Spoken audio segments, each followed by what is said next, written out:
Dobar dan svima. Evo, polako se uključujete unutra. Pričekat ćemo još par minuta da nam se većina sudionika, odnosno ostali sudionici pridruže. Nadam se da se čujemo.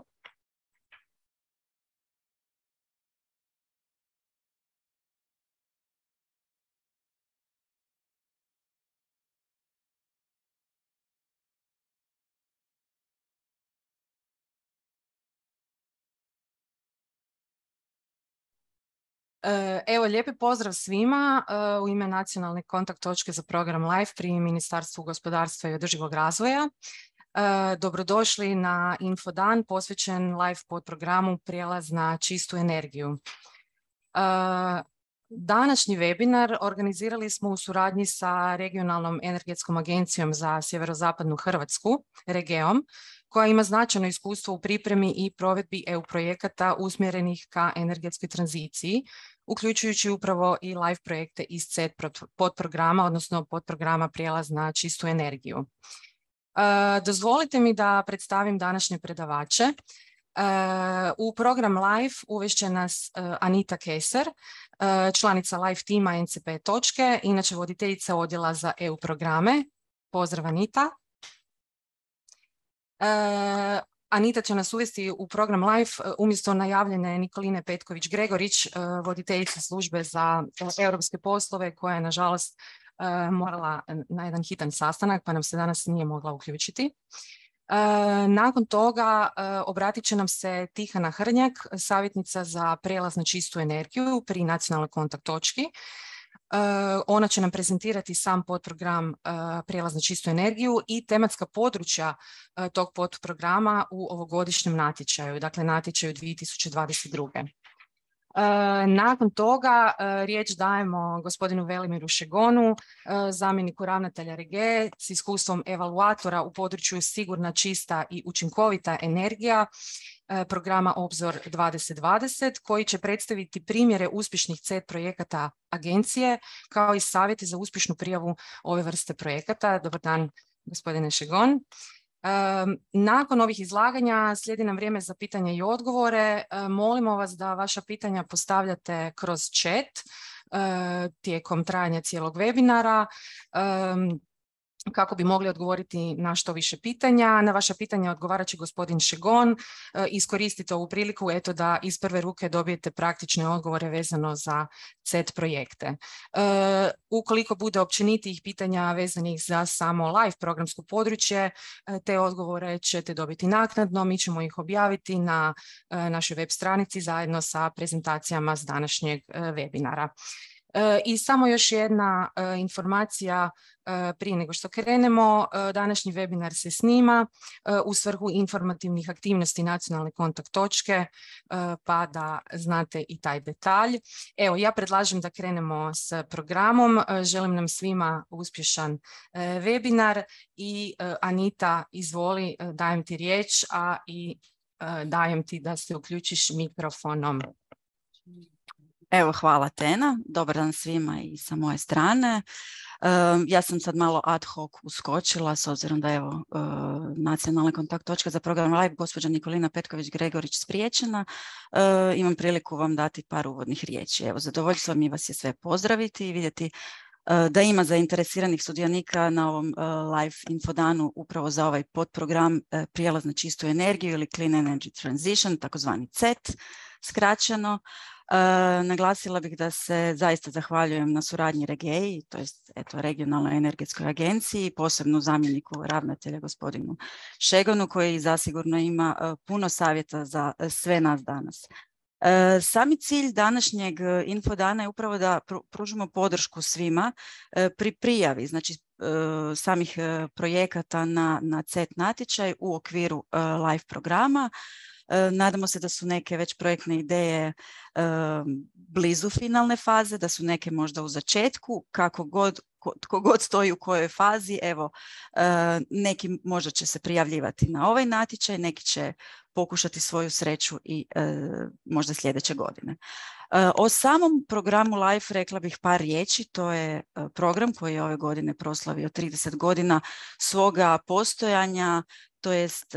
To je jedini program Europske unije koji već od 1992. godine je u potpunosti namijenjen poboljšanju stanja okoliša i djelovanju u području klime. On svojim aktivnostima zapravo pridonosi i razvoju i provedbi politika koje su ključne za poboljšanje stanja okoliša, prirode i bioraznolikosti i zapravo omogućuje i tu prilagodbu na ove klimatske promjene te općenito poboljšava stanje kvalitete života.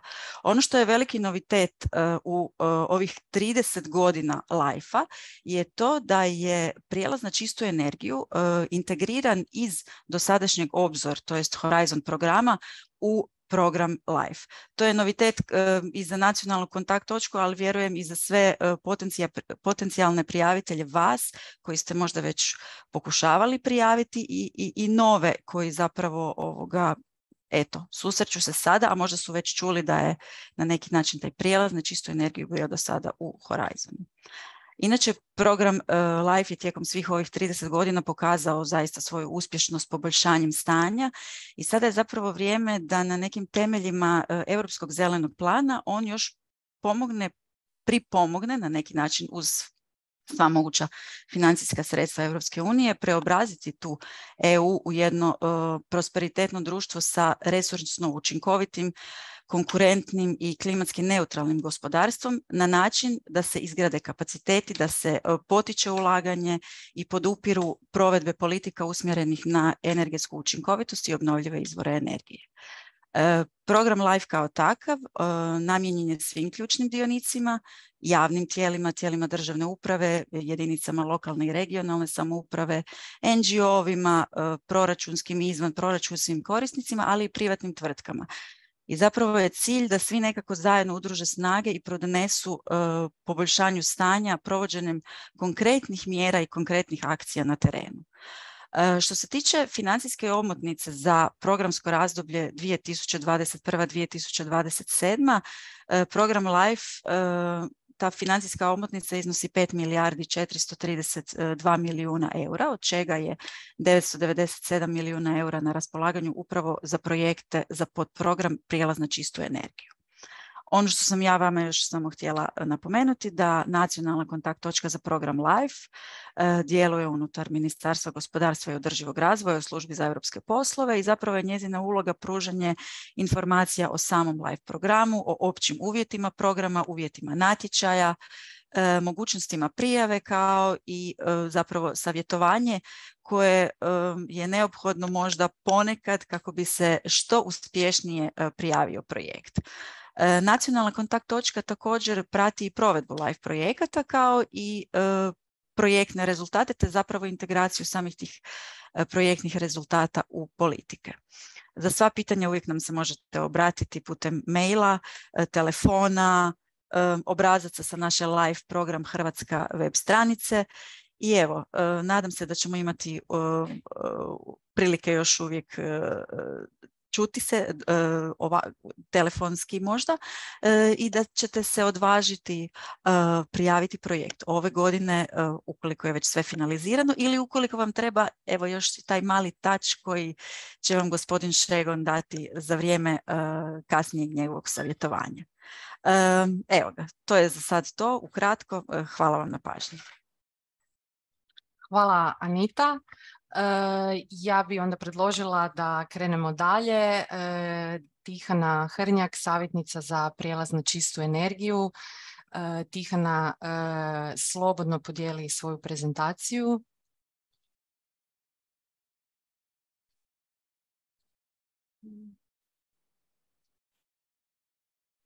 Evo, jel vidite? Vidimo. Evo, mikrofon je tvoj, izvoli. Evo, hvala kolegice Keser na uvodnom izlaganju.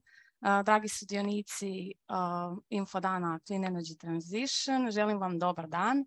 Ja sam Tihana Hrnjak i u sljedećih 15 minuta potrudit ću se izložiti vam samo malo. Pardon. Ovako. Znači, tematska područja natječaja 2022. Prijelaz na čistu energiju je od 2021. dio programa LIFE, kako je već natuknula naša kolegica Anita Keser, i pozivam vas da zapravo krenemo malo u prošlost. Naime, Europska komisija već 15 godina kontinuiranog rada neumorno donosi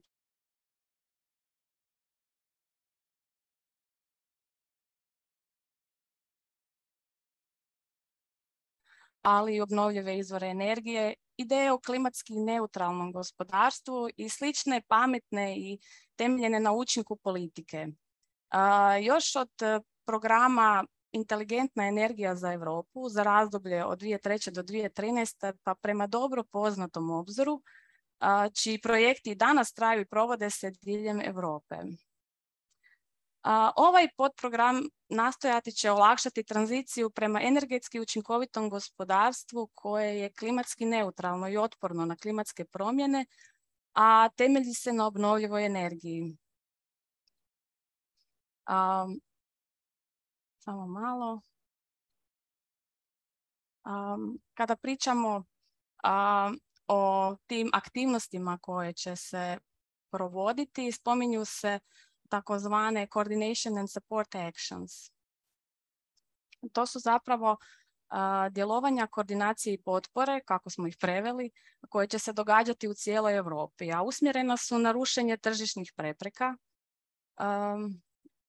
Zatim, te prepreke u stvari su problem, one otežavaju društveno-gospodarski prijelaz na održivu energiju i obično uključuju male, srednje dionike, brojne aktere, među ostalim i lokalna, regionalna javna tijela, a aktivnosti koje bi se trebale odvijati kroz ta djelovanja su prije svega izgradnja kapaciteta, aktera, širenje informacija i znanja te podizanje svijesti.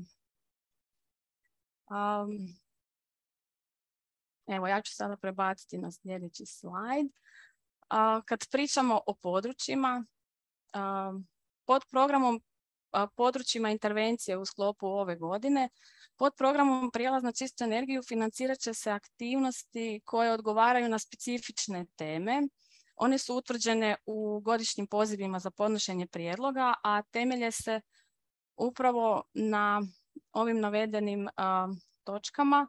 Kada krenemo, evo recimo od ove prve teme, izgradnja nacionalnog, regionalnog i lokalnog okvira politike, pa tu se prije svega misli na, znači tu se zapravo, to je zapravo cilj usklađenost upravljanja energetskom tranzicijom.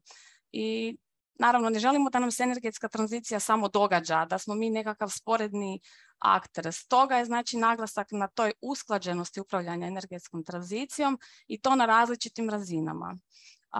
Kada pričamo kako bi to trebali ostvariti, znači cilj je zapravo jačanjem dijaloga s više dionika, izgradnjom kapaciteta javnih tijela za ostvarenje ciljeva u okviru nacionalnih energetskih klimatskih planova i strategija.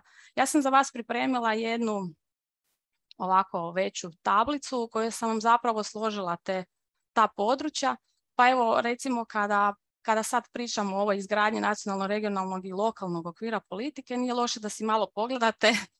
Pa evo recimo, znači cilj je zapravo izgradnja kapaciteta javnih tijela za ostvarenje ciljeva u okviru nacionalnih energetskih klimatskih planova i strategija.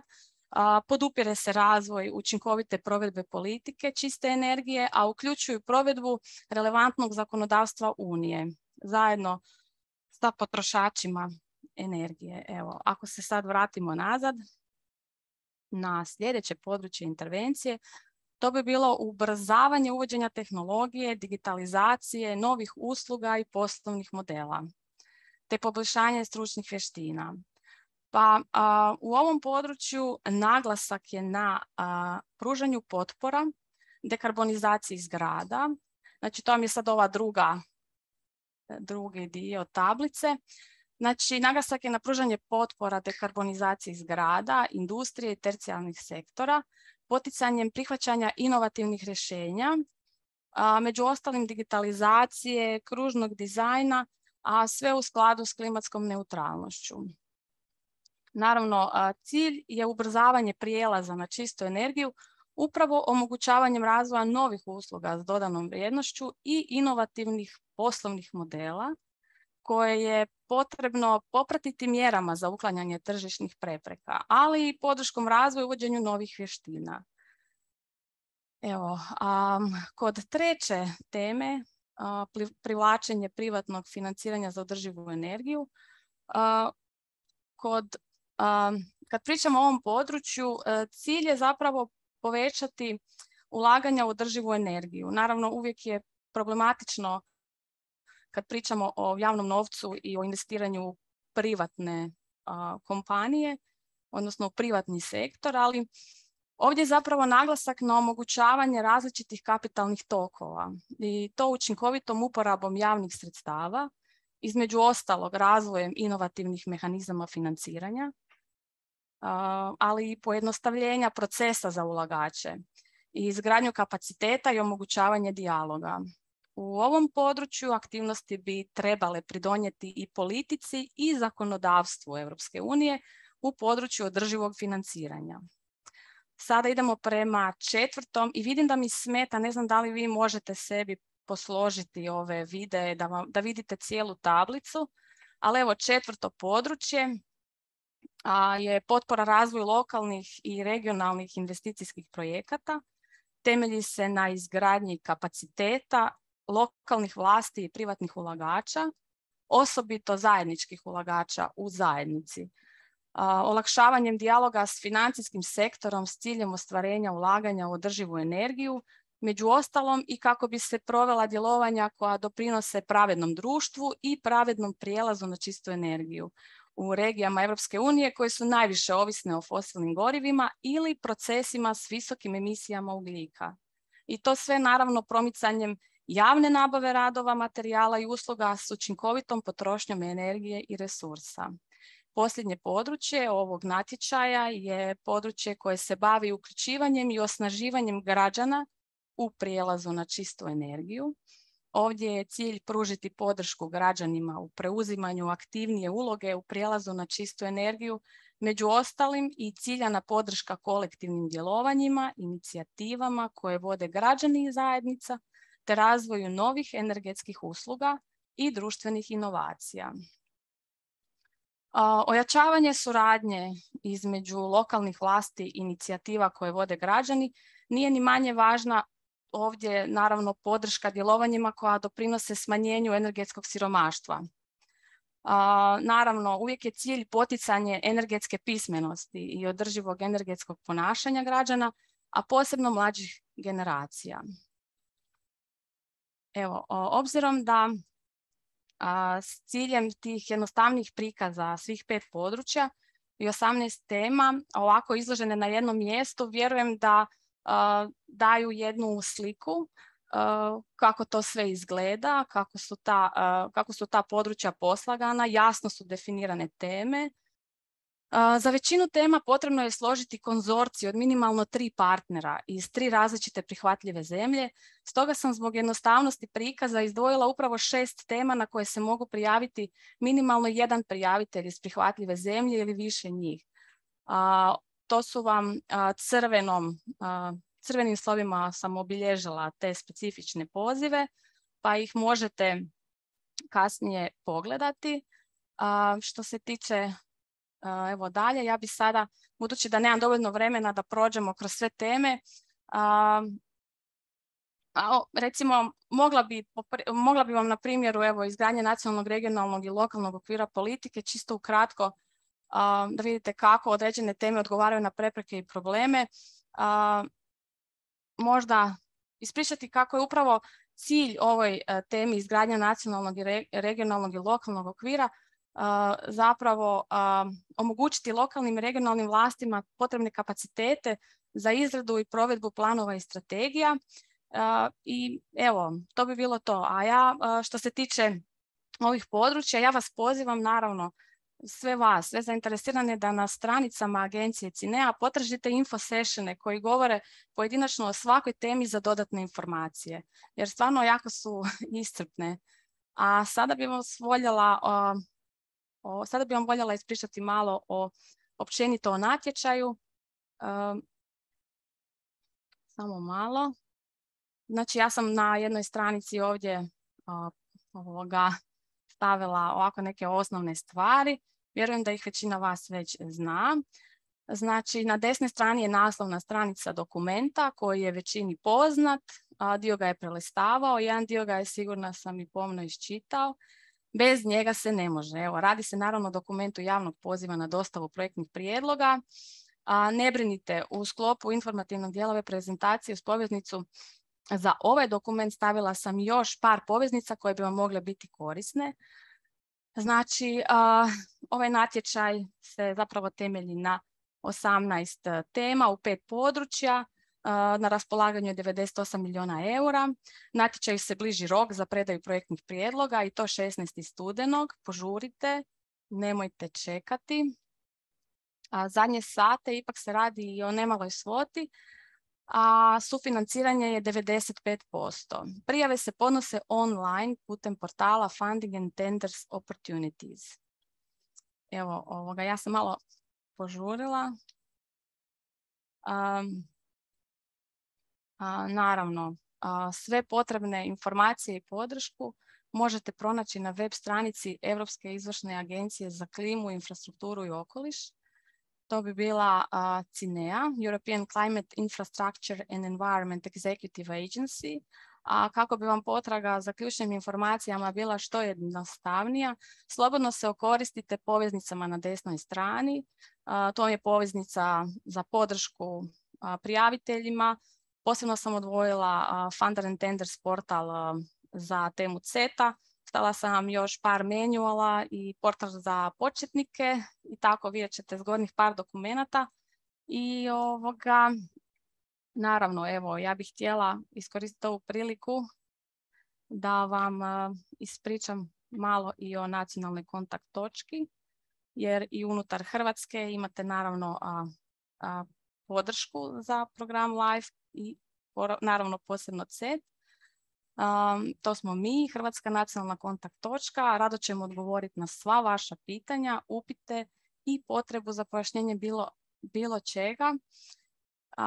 To sve možete naravno putem kontakt obrasca ili elektroničkom poštom ili pozivom, ali možete i posjetiti koji put našu stranicu. Na njoj sve vrvi od šarenih live projekata, dokumenata koji bi vam mogli biti od pomoći. Naravno, ne zaboravite se pretplatiti na naš newsletter i svakako nas popratite na društvenim mrežama.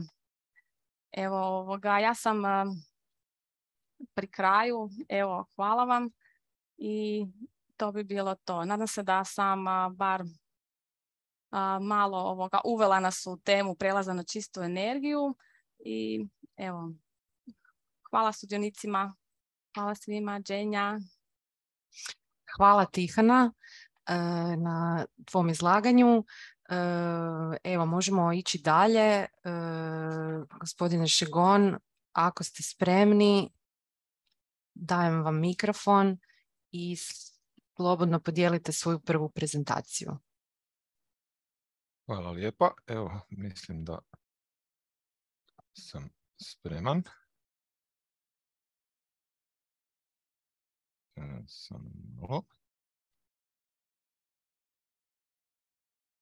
Evo, možete mi potvrditi, molim vas, je li potvrđujem, vidimo.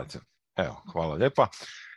Lijepi pozdrav svima ispred Regionalne energetske agencije Sjeverozapadne Hrvatske, REGE, i hvala lijepa organizatoru, kolegicama i kolegama iz Ministarstva gospodarstva i održivog razvoja live programa na ovoj prilici da aktivno sudjelujemo u ovom današnjem infodanu.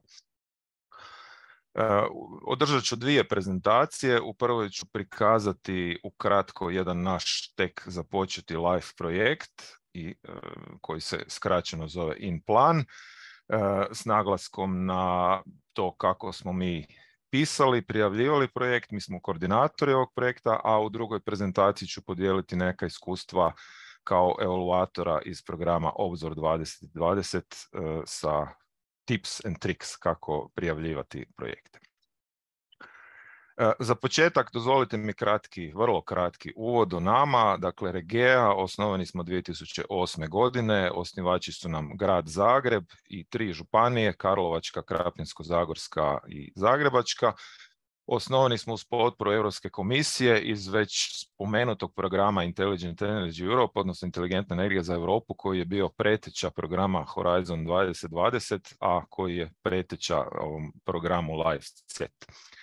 U Europskoj uniji inače ima preko 300 energetskih agencija, u Hrvatskoj 5 i u stvari Splitsko-dalmatinska županija nedavno ove godine osnovala svoju energetsku agenciju, tako da nas je sada 6.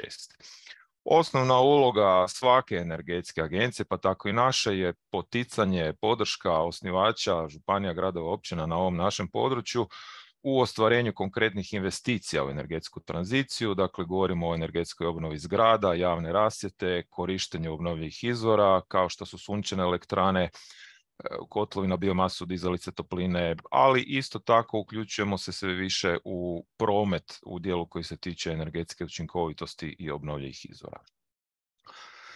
Mi smo vrlo iskusni u prijavi i provedbi europskih projekata, imamo preko 50 završenih projekata, 26 trenutno u provedbi. Praktički, moram istaknuti da nije bilo natječaja sa temom energetike na koji nismo uspješno prijavili neke projekte. Od Inteligentna energija za Europu, od 2020, ali i cijelog niza Interreg programa, Central Europe, MED, prekogranične suradnje, vodili smo jedan projekt za Međunarodnu energetsku agenciju. Dakle, vjerujem da imamo bogato iskustvo u provedbi projekata. Što se tiče naših live projekata, dakle na natječaj koji je bio rok u siječnju ove godine, mi smo prijavili 8 prijava, 7 projekata nam je prošlo. To nas je malo iznenadilo, ugodno naravno, inače je prolaznost bitno niža, barem u obzoru 2020. Malo i sreće, ali vjerujem i znanja, i vrlo kratak pregled ovih 7 projekata koji su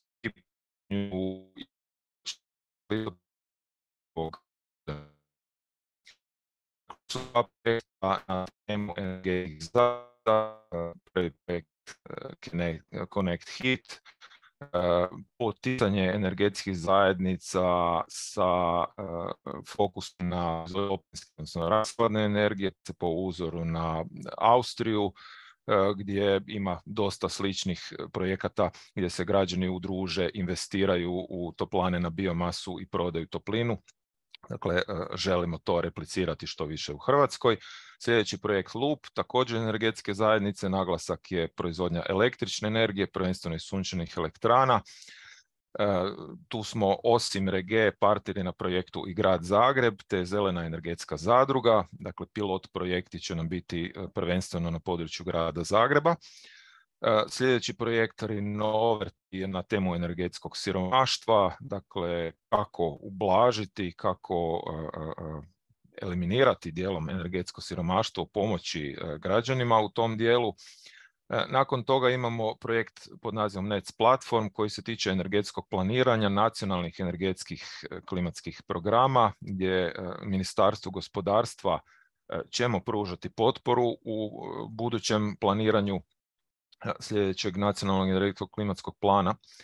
Onda imamo projekt koji ću predstaviti detaljnije u ovoj prezentaciji, gdje smo mi koordinator, dakle InPlan, koji se tiče integracije energetskog, klimatskog i prostornog planiranja. Sljedeći projekt je iz posebnog dijela LIFE-a koji se zove PDA, Project Development Assistance. To je takozvana mala Elena, a velika Elena je program Europske investicijske banke. Dakle, i na PDA i na Elenu prijavljujete projekte sa obvezom ostvarivanja investicije, odnosno dostupna bespovratna sredstva morate uložiti, odnosno dobivate ih za pripremu investicijskih projekata, a uvjet je da se investicija ostvari i to sa određenim omjerom, odnosno takozvanim leverage faktorom od najmanje 20. Ukoliko se ta investicija ne ostvari iz bilo kojeg razloga, postoji obveza vraćanja sredstava. Za sve druge LIFE projekte ne postoji ta obveza, dakle PDA projekti su vrlo specifični i u stvari dosta izazovni. U ovom projektu D2HIT, dakle, mi imamo okupljeno u konzorciju praktički 99% toplinarskog sektora iz Hrvatske, HEP Toplinarstvo, Energo Rijeka, Toplana Karlovac, Toplana Slavonski Brod, dakle, obuhvatili smo praktički cijeli sektor toplinarstva i imamo obvezu ostvarenja investicije u mjere energetske učinkovitosti u toplinarstvu. I zadnji projekt koji se tiče Smart Readiness indikatora, odnosno pametnih zgrada, koja je isto tema koju komisija vrlo jako potiče. Evo, u nastavku ću malo više detalja dati o projektu InPlan koji sam spomenuo, s naglaskom ne toliko prikazati sam projekt, koje su projektne aktivnosti, radni paketi, deliverabli i tako dalje, nego više prikazati projekt iz konteksta njegove prijave i pisanja. Spomenuo sam, mi smo koordinatori i mi smo vodili prijavu ovog projekta.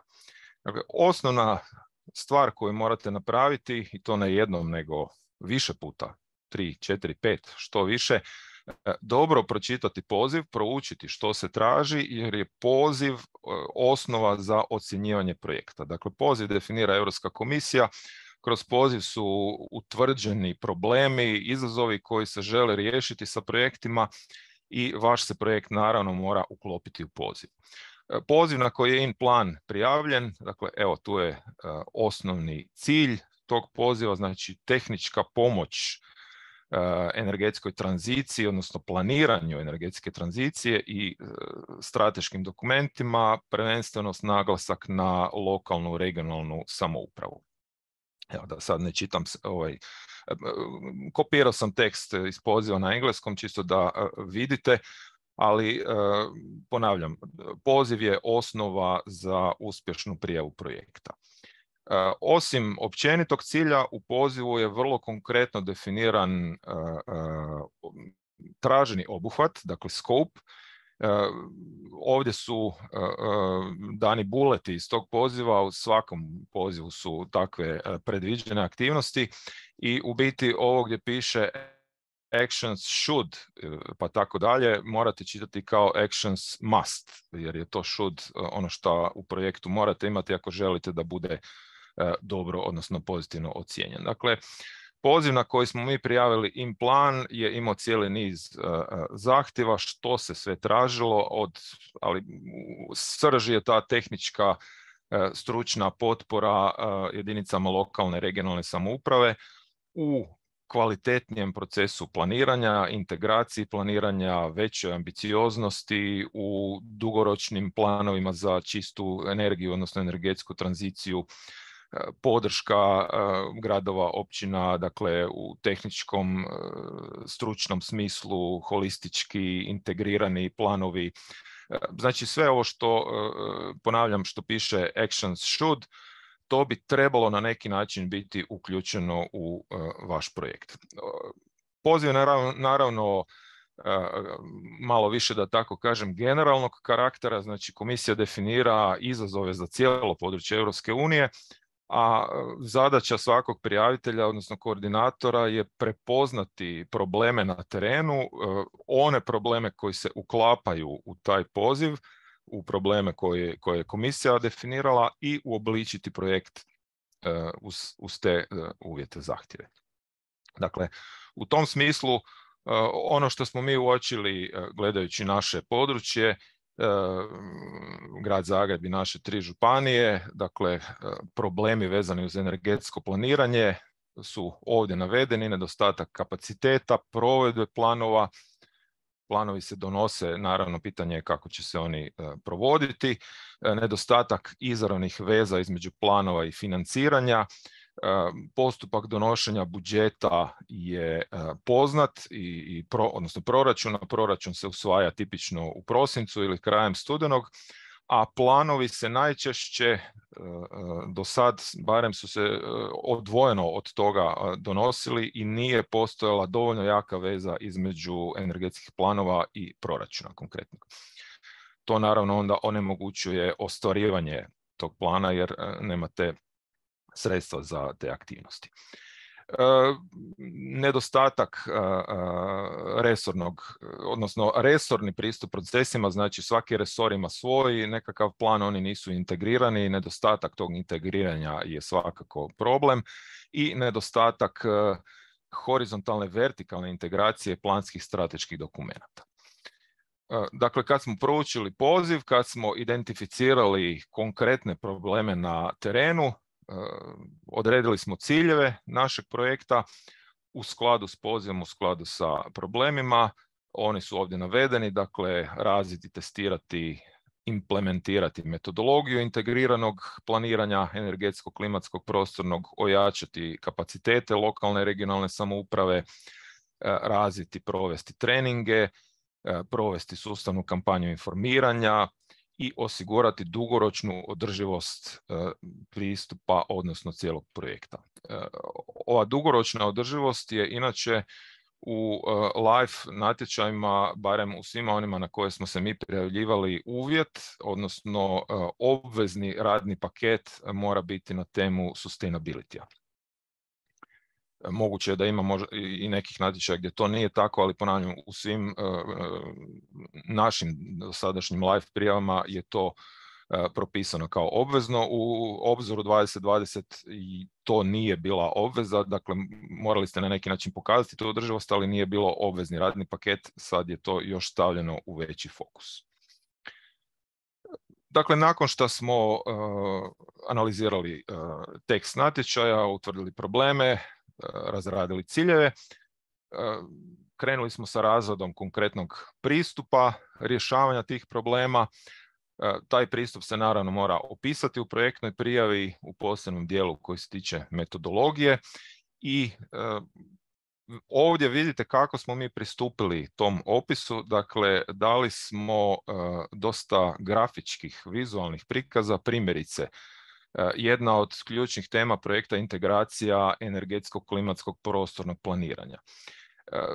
Naravno, sad vi možete pisati puno teksta o tome što ćete, kako ćete, zašto ćete, međutim, mi smo se odlučili za jedan ovako, da tako kažem, mekši pristup, odnosno ubacili smo puno više vizuala da intuitivno objasnimo evaluatorima naš pristup i kako mi vidimo tu problematiku, što se očito pokazalo uspješnim. Ponovo, dakle, ključni dio projekta, odnosno pristupa jačanja kapaciteta jedinica lokalne i regionalne samouprave, dakle, prikazali smo na ovaj način proces izgradnje kapaciteta. Znači, naravno, aktivnosti su opisane u radnim paketima, deliverabli su napisani, tablično posloženi, usuglašeni sa impaktima, ali ovaj vizualni prikaz smatramo da je svakako preporučljiv i lakše jednostavno intuitivno shvatiti što i kako želimo napraviti u projektu.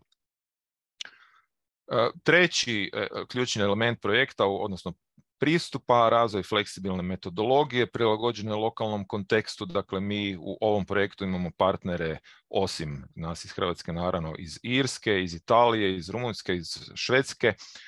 Svi su oni ciljana područja gdje će se projektne aktivnosti provoditi, svi će oni imati svoje pilote, svoje gradove, općine kojima će dizati kapacitete.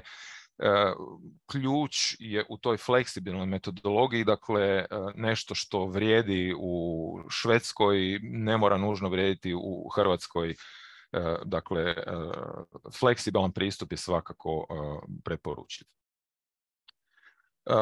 Spomenuo sam partnere, dakle imamo 3 kategorije partnera, regionalni partneri koji iz već navedenih zemalja angažiraju, pomažu gradovima, općinama, županijama, tehnički partneri, a tu je, dakle, to su partneri iz Beča, iz Irske i iz Nizozemske, oni pružaju onaj expert support i imamo razinu EU multiplikacije, dakle FEDEREN, Europsko udruženje regija i energetskih agencija koje je i naš u stvari standardni partner u našim europskim projektima i koje je jedno od jačih udruženja što se tiče EU diseminacije.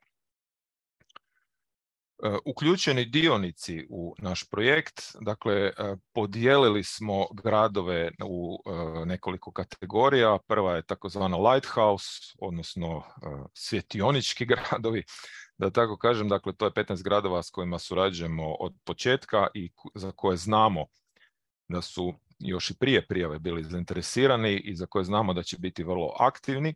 Zato smo zato smo se i usmjerili na njih. Imamo pilote na kojima ćemo testirati metodologiju i imamo replikatore koji su tu u funkciji održivosti projekta. Imamo i multiplikatore, dakle druge energetske agencije i podršku kroz udrugu Fedaren. Struktura projekta, dakle naravno radni paketi, morate ih opisati. Obvezni radni paketi su VP1 management, VP6 spomenuo sam, dakle Sustainability, Replication, Exploitation of Project Results, on se baš tako mora zvati, i radni paket 7 Communication Dissemination, a ovo između, dakle 2, 3, 4, 5 su oni projektni, odnosno opcionalni, da tako kažem, radni paketi. I ovdje je jedna, mogao bih reći, klasična struktura, dakle radni paket 2, nešto što bi se moglo nazvati utvrđivanje stanja, odnosno state of the art, odnosno background, što se tiče integracije prostornog, klimatskog i energetskog planiranja. Nakon toga u radnom paketu 3 imamo izgradnju kapaciteta, radni paket 4 je rollout, odnosno konkretni rezultati projekta, i radni paket 5 je naravno također jako važan, angažiranje ključnih dionika i institucionalizacija cijelog projekta, odnosno aktivnosti. Ciljani utjecaj, a učinak, odnosno impact projekta je jedna od 3 kategorije, ključne kategorije ocjenjivanja. Kako smo dokazali ciljani utjecaj, dakle tablično broj gradova, odnosno jedinica lokalne regionalne samouprave, uspostavljeni planovi, institucionalizirana suradnja, dionici, javni djelatnici s pojačanim kapacitetima. Ovo su naši učinci, a naravno oni su detaljnije raspisani kako ćemo ih postići u cijelom projektu. Tu su naravno aktivnosti treninga, odnosno komunikacije, diseminacije rezultata ključne da bi te učinke mogli postići, i one moraju biti jako dobro raspisane i obrazložene. Naši zaključci prijave sljedeći, dakle s pripremom smo krenuli na vrijeme, to bi bilo nekakvih 5-6 mjeseci prije roka smo već krenuli sa konceptom, raspisivanjem, prikupljanjem partnera i visoki draft prijave bi trebao biti gotov otprilike mjesec dana prije roka. Dakle, ako planirate prijaviti, koordinirati projekt na live natječaje, već sad bi morali imati dobar dio prijave raspisan. Dakle, u pisanje je uključeno samo nekoliko iskusnih ljudi, nismo uključili sve partnere da raspisuju cijeli projekt, nego su oni se uključili samo u onim dijelovima koje se odnose na njihova specijalizirana područja. To nam se pokazalo kao uspješniji pristup. Partneri su ciljano odabrali, znači utvrdili smo prvo potrebe projekta, a onda smo na temelju tih potreba odabrali partnere. Projekt je pisan kao odgovor na realan problem koji smo utvrdili na terenu, naravno u skladu sa pozivom, odnosno problemom koji je komisija utvrdila. I cijeli projekt je pisan na način da je jednostavan, brzo razumljiv. Pokazao sam one grafičke ilustracije, dakle to nam se pokazalo u praksi kao puno bolji pristup u odnosu na puno teksta. Evo, hvala na pažnji, to je bila prva prezentacija. Ne znam da li da odmah nastavim sa drugom ili ako možda ima kakvih pitanja. Imamo pitanja koja su općenite prirode, odnosno vezane za sam poziv na dostavu projektnih prijava, znači na sam ovaj CET call. Ja bi da se na to vratimo kasnije i predložila bi da onda idemo dalje. Može. Evo, samo malo. Pokušavam ponovno shareat screen. Evo, možete mi samo potvrditi, molim vas, da se vidi? Je, vidimo. Hvala lijepo. Evo, u ovoj drugoj prezentaciji, odnosno drugom dijelu, podijelit ću neka iskustva kao evaluator, ocjenjivač projekata iz programa Horizon 2020. Naravno, većinu konkretnih informacija se ne smije dijeliti. Kao evaluator potpisao sam izjave da to neću raditi i tako da samo općenite neke smjernice u smislu evaluacije, ali naravno iskustva, odnosno u smislu savjeta, tips and tricks, to je potpuno dozvoljeno i takva iskustva, odnosno savjete ću podijeliti. Ja sam osobno 2 puta bio evaluator za program Obzor 2020. Ono što je nama u Regeji izazov u smislu evaluiranja projekata je da na većinu natječaja prijavljamo projekte, a onda morate izjaviti da imate sukob interesa i onda ne možete biti evaluator. Dakle, ti natječaji na koje sam evaluirao su bili naravno svi oni na koje Regija nije prijavljivala projekte, kojih je bilo relativno malo, pa sam možda i zato samo 2 puta uspijevao biti evaluator. Ali evo, dakle, kratko samo prijava za evaluatora, kako se uopće prijaviti, a preporučujem svima koji imaju iskustava u provedbi EU projekata malo većih i koji se osjećaju iskusnim da se prijave za evaluatora, jer je sam postupak vrlo koristan, dobijete vrlo konkretne informacije kako se projekti ocjenjuju, naravno, i onda puno bolje znate prijavljivati projekte. Dakle, prijava je vrlo jednostavna, logirate se na ovaj Participants portal, prijavite se, unesete svoje informacije.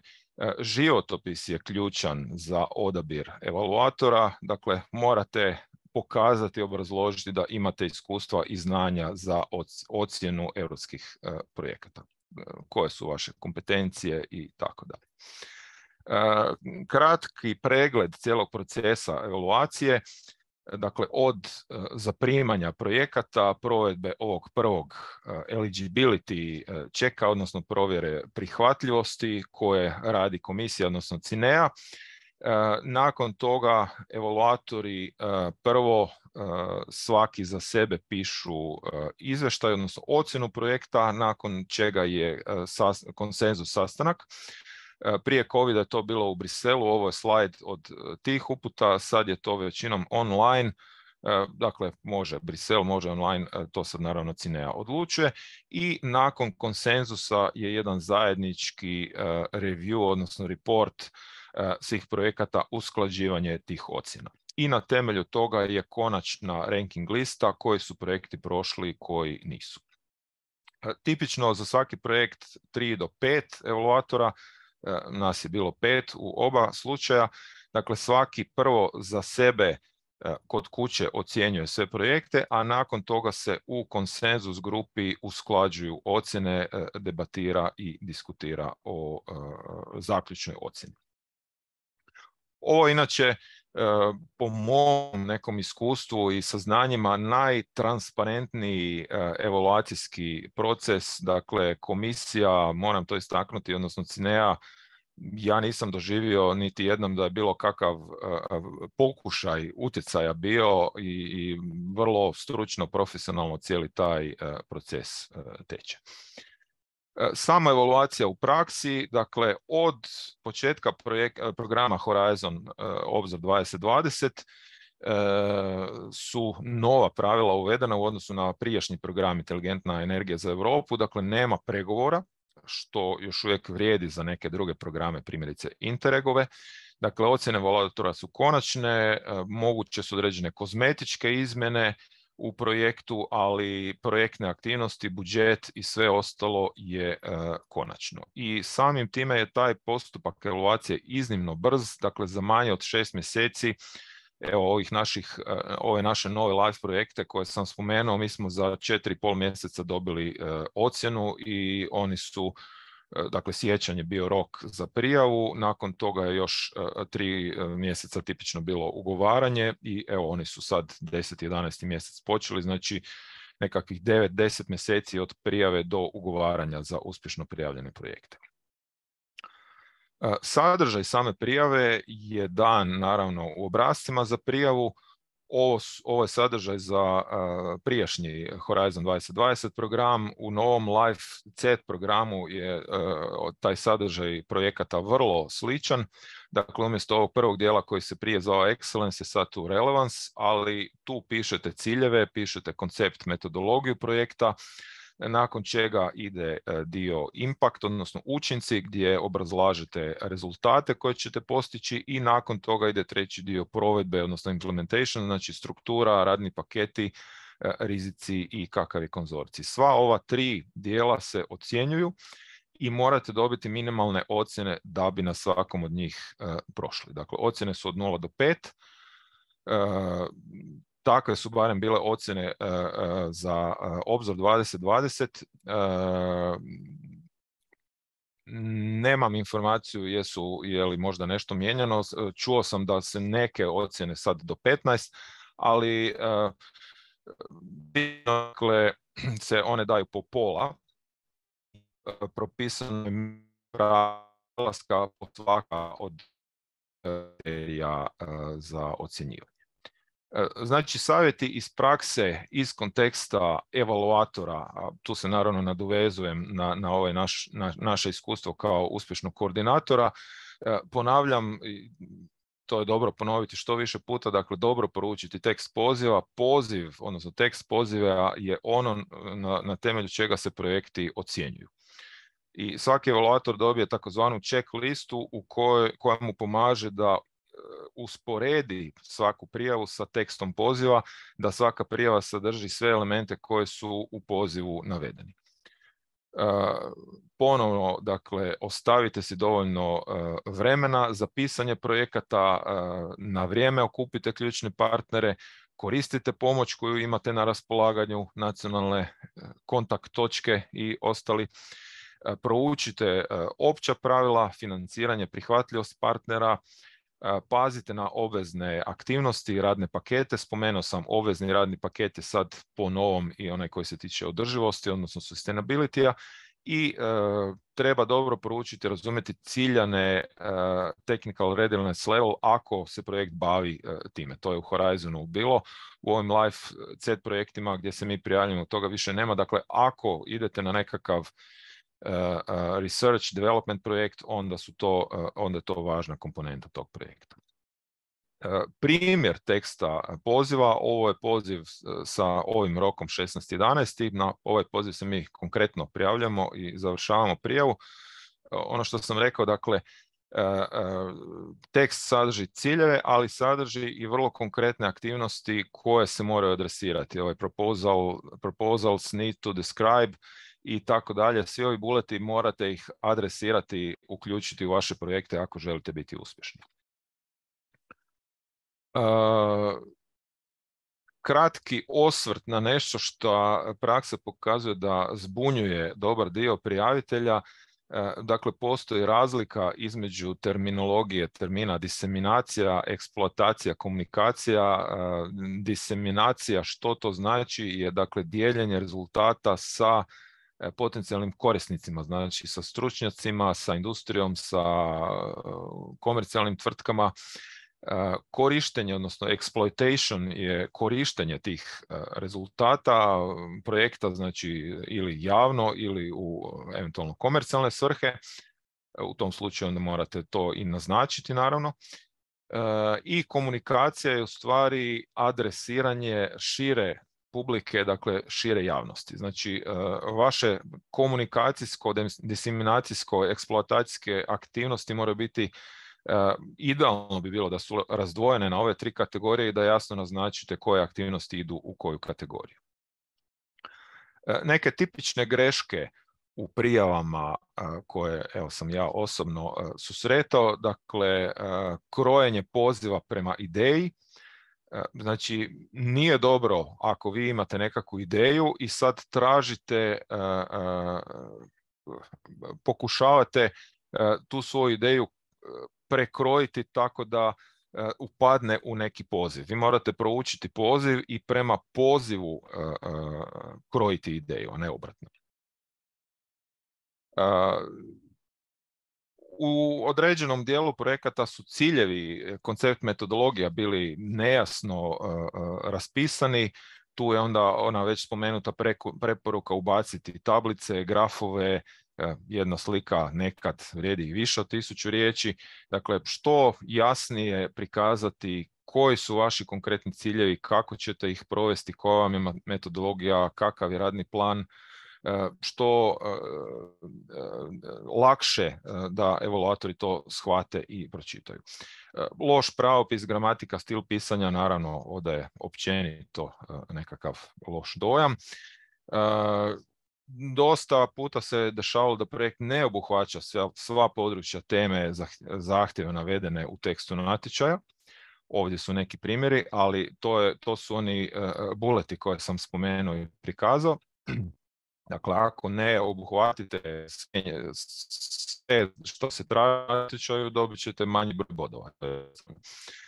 I nešto što se dosta često pokazivalo je neusklađenost aktivnosti, odnosno radnih paketa i opisa učinaka ciljeva. Dakle, čitate projekt i u učincima vam piše jedno, tipa mi ćemo ostvariti to i to, onda krenete čitati radne pakete, aktivnosti, deliverable i vidite da se to jednostavno ne slaže. Dakle, nejasno je kako će provedbom konkretnih aktivnosti projekt ostvariti te i te učinke.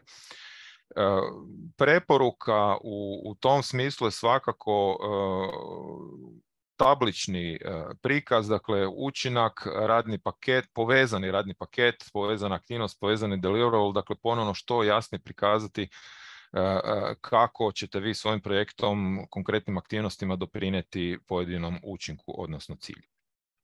Dakle, što treba paziti, što je važno, konzistentnost u pisanju definicija, potrebno je dati dovoljno informacija o planiranim aktivnostima, ciljevima, uskladiti metodologiju i pristup na razini tehnološke spremnosti poziva, jasno obrazložiti resurse, čitati upute naravno i započeti proces na vrijeme, ponavljam još jednom. I uzmite u obzir, naravno, evaluatori su isto tako samo ljudi, stručnjaci, imaju ograničeno vrijeme za čitanje tih projekata i ako im olakšate posao, njima će biti lakše, a onda će u konačnici i vama vjerojatno rezultat biti bolji. Dakle, neki primjeri dobre prakse, što bi u projektnoj ideji, odnosno prijavi, trebalo biti sadržano kad govorimo o prvom od ona 3 kriterija, dakle sad je to relevance, odnosno relevantnost, znači ciljevi, naravno kratki uvod, kontekst, što, kako, zašto, jasno definirani ciljevi, za svaki cilj navesti radni paket, odnosno task koji se bavi njime, povezano s tekstom natječaja, već sam spomenuo, znači primjerice tablični prikaz gdje dajete usporedbu koji je zahtjev iz teksta, dajete objašnjenje kako projekt ispunjava taj zahtjev i koja je poveznica vašeg projekta, konkretno radnog paketa, taska sa tim zahtjevom. Koncept, metodologija isto tako morate raspisati u relevantnosti, dakle koncept je što ćete raditi, metodologija je kako ćete to raditi, ponovno navesti radne pakete, odnosno taskove, objasniti. Impact, druga kategorija ocjenjivanja, znači učinci projekta, oni bi trebali biti kvantitativni, morate, bilo bi dobro dati, obrazložiti metodologiju izračuna, dati neku referencu za pretpostavke, mogu naravno biti i kvalitativni, ali onda bi bilo dobro dati povezano sa radnim paketom, dakle da se što jasnije pokaže u vjeri da će ti učinci stvarno biti ostvareni. Tablica rizika bi trebala također biti vezana uz impakte, kako ćete ih adresirati, kako smanjiti te rizike, i mjere za maksimiziranje učinaka. Dakle, ponovno diseminacija, eksploatacija, komunikacija su za većinu ovih CSA vrste projekata, Coordinated Supported Action, vezane uz ostvarivanje učinaka. Dakle, ako je vama učinak, primjerice naš in-plan projekt, veliki broj gradova, općina, županija koje smo obrazovali, onda je komunikacija, obrazovanje ključni dio priče. Ako to nemamo, onda naravno nećemo uspjeti ostvariti učinak. Treći kriterij ocjenjivanja, dakle provedba, implementation, gdje morate opisati radne pakete, morate opisati konzorcij. Radni paketi se daju tablično, propisani su kako te tablice izgledaju. Preporuka je naravno što jasnije, konkretnije opisati taskove, odnosno zaduženja, proizvode, dati ulogu svakog partnera, zašto je on u projektu, koje su mu kompetencije, kako se partneri nadopunjuju, za one projekte gdje se to traži obrazložiti EU dimenziju. I zaključno, evo, preporuke za uspješno pisanje projekata. Ponavljam, evaluatori imaju dosta kratke rokove za individualne evaluacije i konsenzus. Dakle, prijavitelji pripremaju taj projekt mjesecima, pišu ga tjednima, evaluator ima sate, dane eventualno na raspolaganju za to pročitati i ocijeniti. U tom kontekstu su preporuke, ponavljam, kratko, jasno definirati projekt, ciljeve, jasno razraditi korake implementacije. Dakle, ako neka informacija nije korisna za razumijevanje, nemojte navoditi, nemojte pisati previše onog backgrounda, dakle samo ono što se tiče konkretno projekta. Koristiti tablične grafičke prikaze još jednom, i manje je često više. Dakle, nastavak preporuka, znači ambicija je bitna, to je ono što se traži i samo najbolji, najambiciozniji projekti prolaze. Naravno, ne smijete biti ni preambiciozni i obećati da ćete napraviti previše toga, imate ograničeni budžet, a ako obećate previše, odnosno to što napišete, to ulazi u projekt i to je sastavni dio ugovora i te aktivnosti se moraju provesti. Dakle, naravno, treba optimirati. Po nekom mom, ali i u komunikaciji sa drugim kolegama koji su bili evaluatori, dakle, prve 2 stranice svakog poglavlja bi trebale biti udarne, da tako kažem. To je ono što ostavlja prvi dojam. Projekt se evaluira isključivo prema onome što piše u njemu. Dakle, ne uzima se u obzir nekakav potencijal, nekakve mogućnosti, nego samo ono što konkretno u projektu piše što će se raditi. I cilj prijave je upravo taj, dakle, uvjerite evaluatore da je vaš projekt najbolji. Znači, evaluatori su oni koji daju ocjenu. Ovaj zadnji bullet se u stvari odnosi na obzor 2020. Tamo je konkurencija u nekim natječajima gdje smo mi bili, prolaznost je bila i manja od 5%. Live, prvi ovaj natječaj, po našem iskustvu, dakle ponavljam, 7 od 8 projekata nam je prošlo. Nekako vjerujem da je to indikacija da je možda konkurencija ipak nešto manja, ali tu ipak treba možda pogledati konkretne statističke podatke koje CINEA objavljuje. U svakom slučaju konkurencija je jaka, to su projekti, dakle program koji prijavljuje cijela Europska unija, najjači konzorciji, najbolji partneri, dakle imajte to na umu. Evo, za kraj samo jedno ovako vizualno pitanje, da ste vi evaluator, što bi radije čitali, ovaj lijevi ili desni tekst? Naravno, jasan je prilično zaključak, ponavljam, već više puta rečeno, ali vjerujem da neke stvari vrijedi ponoviti. I za kraj, evo, projekt čitaju ljudi, olakšajte im posao i ocjene će svakako biti bolje. Hvala lijepa na pažnji, a evo predlažem onda da sad krenemo i sa pitanjima. Hvala vam. Dakle, mi smo već djelomično odgovorili na ovih par pitanja kroz chat prozor. Ja bi onda zamolila kolegicu Tihanu za ovo drugo pitanje da nam ga dodatno pojasni, ali sada bih vas htjela pitati o kojim se budžetima po projektu radi. Kolegica Zlata kaže, znam da se razlikuje s obzirom na temu, ali približna informacija čini joj se da su to dosta veliki projekti. Znači ovako, budžet je tipično naveden u natječaju, s tim da je to preporučljivi budžet onako kako ga komisija vidi. Ti su budžeti, dakle ponavljam, navedeni su, ali nekakvi tipični budžeti su milijun i pol, 2 milijuna eura po projektu. Gdje onda ako imate recimo 10 partnera, naravno ne moraju svi proporcionalno dobiti, ali evo to je nekakva raspodjela rang budžeta. Ali ponavljam, preporučeni budžet, odnosno ono što komisija smatra da bi trebao biti preporučen, je naveden u svakom natječaju. Oni nisu isti za sve natječaje. U međuvremenu smo, hvala na odgovoru, dobili još jedno pitanje, pa bi vas zamolila, možda bi bilo jednostavnije i ja ću ga pročitati, ali da ga vi pročitate isto tako kroz chat. Ne znam je li vam chat vidljiv? Vidljiv, samo mi recite tko je postavio pitanje. Gospodin Ugo Tojić. Ovo je zadnji. Tako je. Pitanje Dobro. Na temu privlačenje privatnog financiranja za održivu energiju, aktivnost okrugli stolovi o nacionalnom financiranju za ulaganje u održivu energiju, FinRound. Dobro.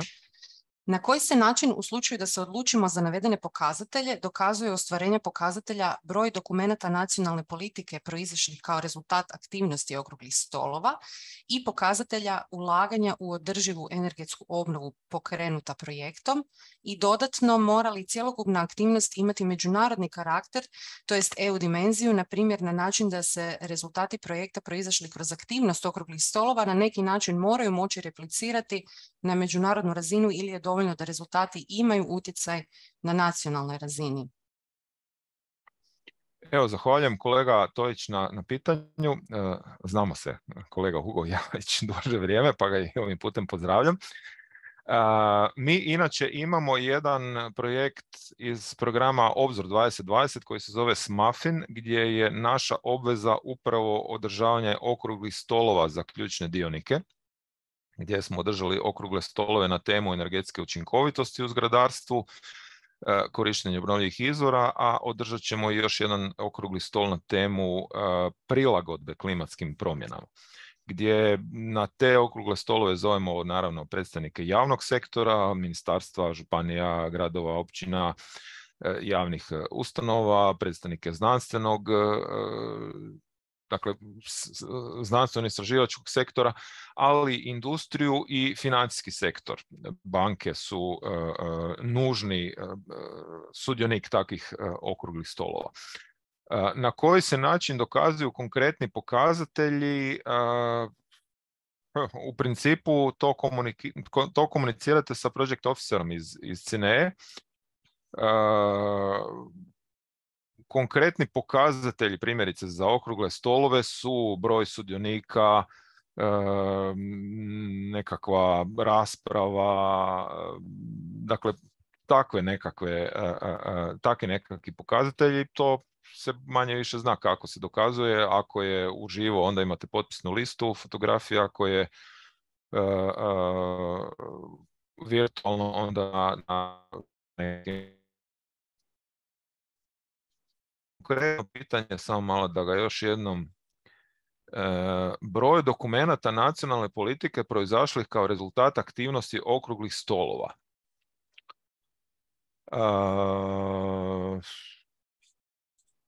Vjerujem da bi tu morali u suradnji s ministarstvom, ovisi koju nacionalnu politiku ugađate.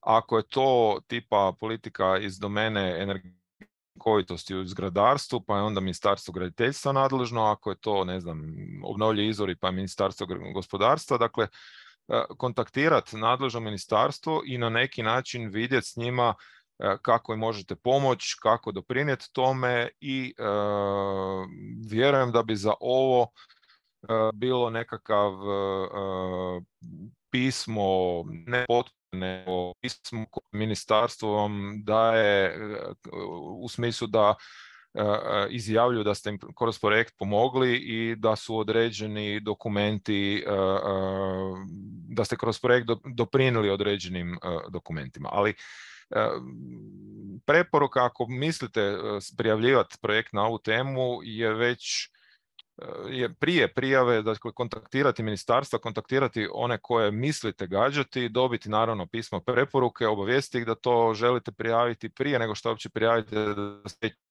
posložili ne samo ciljane. Ovo drugo pitanje, dakle, mora li aktivnost imati međunarodni karakter, EU dimenziju? Da, ali to ne znači nužno da morate replicirati aktivnosti u drugim EU zemljama. Da bi to radili morate naravno imati budžet. Vi kroz projekt imate budžet, imate konkretne aktivnosti. To je ono što morate provesti.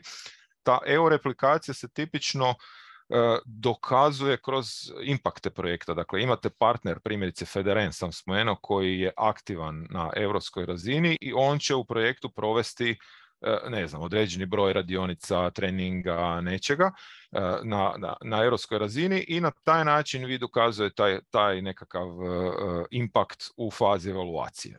Kad je projekt ugovoren, vi morate provesti projektne aktivnosti, a impakte na one na koje nemate direktan utjecaj, naravno trebate se potruditi da se one ostvare, međutim ako se ne ostvare onda obrazlažite CINEI zašto nisu ostvareni. Ako ste proveli sve aktivnosti i ako ste na vrijeme upozorili project officera da imate problema s nekim indikatorima, to u pravilu biva prihvaćeno. Dakle, savjet je svakako za sve što ne ide prema planu u projektu čim prije upozoriti koordinatora, a koordinator onda direktno upozorava project officera i onda se traži nekako zajedničko rješenje. Nikako ne čekati pred kraj projekta pa onda reći znate nismo uspjeli, to je loša praksa.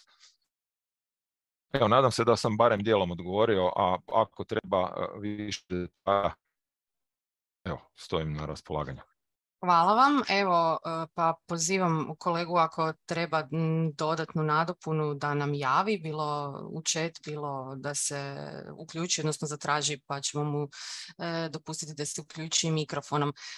A sada bi zamolila kolegicu Hrnjak samo da se vratimo na pitanje koje je bilo postavljeno ranije, vezano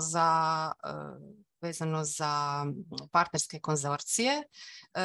Kolega Darko iz naše nacionalne kontakt točke je već u chat dao odgovor, ali evo ja bi Tihana zamolila samo da se tu malo nadovežeš.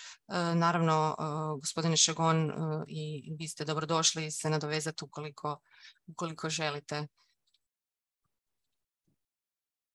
Da, evo, hvala na pitanju. Što se tiče prijavitelja i konzorcija, ovaj natječaj je zapravo zamišljen za više partnera. Pretpostavlja se 3 partnera iz 3 različite zemlje, osim za 6 navedenih tema. Mogu vam pročitati, ja sam pripremila ovu tablicu, znači 6 tema u kojima se možete javiti su, dakle, compliance, build skills, FinRound, Home Reno, Reno Pub i Set PDA. Evo, ja mislim da i gospodin Šegon ima iskustva sa ovim PDA kroz svoje projekte, pa on može malo objasniti zašto je bitno da baš konkretno te teme možete biti jedan prijavitelj. Koliko sam ja razumjela, stvar je u tome da je tu zapravo cilj mijenjanje nekakav policy uptake, prije svega nekako mijenjanje odozdo, ali evo, to bi bilo to od mene, pa evo, prepuštam gospodinu Šegonu da doda iz vlastitog iskustva. Može, hvala lijepa. Evo, što se tiče PDA projekata, da, tu ste pravo, imamo iskustva, ovo nam nije prvi takav projekt. Mi smo inače i proveli, odnosno provodimo Elena projekte koji su veći projekti, znači Elena je preko 30 milijuna eura investicija, morate ostvariti, PDA su manji, mislim da je 8 ili tu negdje je granica. Dakle, pravila su i za jedno i za druge, i za Lenu i za PDA ista, znači morate ostvariti investiciju, ako ju ne ostvarite ima obveza vraćanja sredstava. Ta obveza vredi jedino za PDA, odnosno za Elena vrstu projekata. Svi drugi projekti, ovo što sam spomenuo, recimo okrugli stolovi, vi napišete određene impakte, napravite sve projektne aktivnosti, ne ostvarite te impakte, ako dobro iskomunicirate to, ponavljam, nećete morati vratiti sredstva. Međutim, za PDA to ne stoji. Znači, morate ostvariti investiciju. U tom smislu, to je vrlo specifičan tip projekta i moja preporuka je da dobro razmislite prije nego što idete prijavljivati PDA projekte. Dakle, morate, ovisi koju investiciju naravno gađate i što hoćete potaknuti. Naš PDA se odnosi, ponavljam, na temu toplinarstva. Partneri u našem projektu su, ponavljam, toplinarske tvrtke, HEP, Toplinarstvo, Toplana Karlovac, Energo Rijeka, dakle oni su svi uključeni, oni će dobiti sredstva za izradu projektne dokumentacije i moraju ostvariti investicije. Iz tog razloga je za PDA barem dozvoljeno prijava samo jedne zemlje, jer nema stvarno nekog smisla da takvu vrstu obveze nametnete, a onda tražite još nekakav široki međunarodni konzorcij. Primjerice, šta bi neki partner iz Švedske, to bi stvarno bilo dosta nezgodno i nategnuto, da tako kažem, da imate nekog partnera iz Švedske, a morate ostvariti konkretne investicije u sektoru toplinarstva i sad da ti Šveđani tu dolaze i rade nekakvu projektnu dokumentaciju. To je teško provedivo. Iz tog razloga očito je komisija odlučila da PDA projekti mogu biti usmjereni samo na jednu zemlju. A vjerujem da se slična argumentacija može dati i za ove druge programe koji traže samo jednu zemlju. Ono što mogu reći, naše iskustvo za ove sve ostale projekte gdje piše minimalno 3 zemlje, to u praksi znači preporučljivo 5, 6, 7, što više to bolje, ali opet ako idete previše onda ćete si zakomplicirati život sa prevelikim brojem partnera, pa treba naći neki optimum. Ali u tim projektima se traži EU učinak, EU diseminacija, replikacija i tu morate onda uvjeriti evaluatore da ćete to zbilja imati, a to nećete uvjeriti ako imate samo 3 partnera, bez obzira šta je 3 minimum, ali ponavljam, neka preporuka je 5, 6 ili više. Hvala vam. U međuvremenu nam je stiglo pitanje o trajanju, o prosječnom trajanju ovih projekata. To isto nije propisano. Tipično je 36 mjeseci, ali može biti i više. Recimo naš PDA je 48 mjeseci. Okay. Može biti i nešto manje, ali evo, tu je nekakav okvir.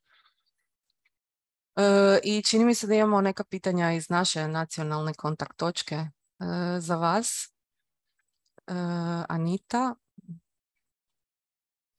Evo, ovako, sad kad ste govorili upravo o tim partnerima, pretpostavljam da vi već svojim dugogodišnjim iskustvom zapravo imate cijelu mrežu tih partnera, ali kako netko ko zapravo nije u nekoj mreži, kako doći do pravih partnera? Kako ostvariti to partnerstvo? Koji su savjeti za to? To je naravno pitanje od $1.000.000. Treba vam dobra mreža koju gradite godinama. To ne ide preko noći. Morate uspostaviti kontakte, morate se pokazati kao pouzdani partner. Idealno bi bilo da ste u stanju i napisati projekt, pa da se, da tako kažem, dogovorimo. Dakle, mi pišemo jedan, neki drugi partner piše neki drugi, pa smo svi u konzorciju. Dakle, morate biti dovoljno jaki, vidljivi. A mislim, imate one partner search facility. Naravno, to može biti korisno sudjelovanje na eventima, konferencijama. Ajde, COVID je sad, nam se barem stvar prošlosti, pa će opet toga biti sve više. Nekad se isplati i otići u Brisbane pa tamo uspostaviti kontakt. Ali evo, mi smo u 2008. smo se osnovali i gradili smo polako tu mrežu. Na prvim natječajima smo imali 2 projekta, odnosno 4-5 prijavljenih, možda 1-2 su nam prolazila. Dakle, to ide polako. Ne možete sigurno preko iskustva doći do toga da vas sad zovu u ne znam koji broj konzorcija. Evo, nas je sad 46, mislim, zapošljavamo sad još sve više jer imamo sve više i više projekata, dakle to je sad već jedna ozbiljna ekipa koja radi. Sad nakon ovog pitanja za $1 milion, jedno za... Krenimo sa 100 kuna. Nešto ponovno općenito malo, možda među našim sad slušateljima ima neko ko je već pokušavao prijaviti dok je CET bio unutar Horizona, pa koja bi bila, da rezimiramo sad, razlika, ima li razlika? Nešto što je vama, naveli jeste neke, ali da ponovimo možda, koje bi onda bile razlike? Između Horizona i novog Life-a. Tako je, i pa CETA u Life-u. Vrlo su male. Ono što mogu komentirati je da je pojednostavljen postupak prijave, što je svakako dobro. S naše strane, naše iskustvo je samo pozitivno. Ono što je mala razlika da su sufinanciranje 95%. Dugo se vodila ta rasprava koliko bi trebalo biti sufinanciranje, jer je u Life-u tipično 60%, u Horizonu je bilo 100%, evo na kraju je komisija presjekla i odlučila na tih 95%, što je po našem iskustvu dovoljno dobro da prijavljamo te projekte. Da je to bitno niže, onda bi to značilo da ćemo biti u gubitku sa svakim projektom i to bi onda bio dosta veliki problem. Ovo je znači 95 plus onaj overhead, dakle možete zatvoriti projekt tako da ste na nuli. Ali evo, razlike neke suštinske ne vidimo osim ovih nekih pozitivnih pomaka. Odlično. Evo, ja vam se zahvaljujem još jednom. Ne znam, imamo li još koje pitanje? Stiglo je još jedno pitanje od kolege Tojića koji se nadovezao na ranije. U okviru poziva na temu okruglih stolova stoji da ukoliko projekt uključuje samo jednu državu članicu, projekt mora predvidjeti određen manji broj aktivnosti za razmjenu sa sličnim okruglim stolovima u Europi. Nadalje piše da su te razmjene koordinirane od strane komisije. Što se točno smatra pod pojmom razmjena i što koordiniranje od strane komisije podrazumijeva? Pa razmjena znači da morate imati aktivnosti obrazložene kojima ćete razmjenjivati iskustva, zaključke s tih okruglih stolova sa drugim partnerima iz Europe, odnosno sa drugim projektima koji se bave organizacijama okruglih stolova. Znači morate predvidjeti neke aktivnosti koje će biti, ne znam, online webinar gdje ćete okupiti partnere iz više takvih projekata i razmjenjivati iskustva. Mislim, cilj komisije što se tiče tih okruglih stolova je, a to piše i u pozivu, dakle širenje znanja, ali ne samo to, nego jedna debata iz koje će proizaći konkretne preporuke kako uklanjati konkretne probleme na terenu. To je recimo ono što smo mi radili kroz naše okrugle stolove. Ponavljam, tu su u pozivu, odnosno u tim okruglim stolovima je sudjelovao javni sektor, ali i financijski, znači banke i privatne tvrtke, primjerice ESCO tvrtke. Dakle, na temu energetske učinkovitosti okupili smo sve relevantne dionike koji su onda debatirali, raspravljali i dali smo vrlo konkretne zaključke. Svaki taj okrugli stol mora imati konkretan onaj deliverable, odnosno proceedings. Ne? Dakle, to znači razmjena iskustva, znanja, morate predvidjeti aktivnosti kojim ćete tu razmjenu ostvariti.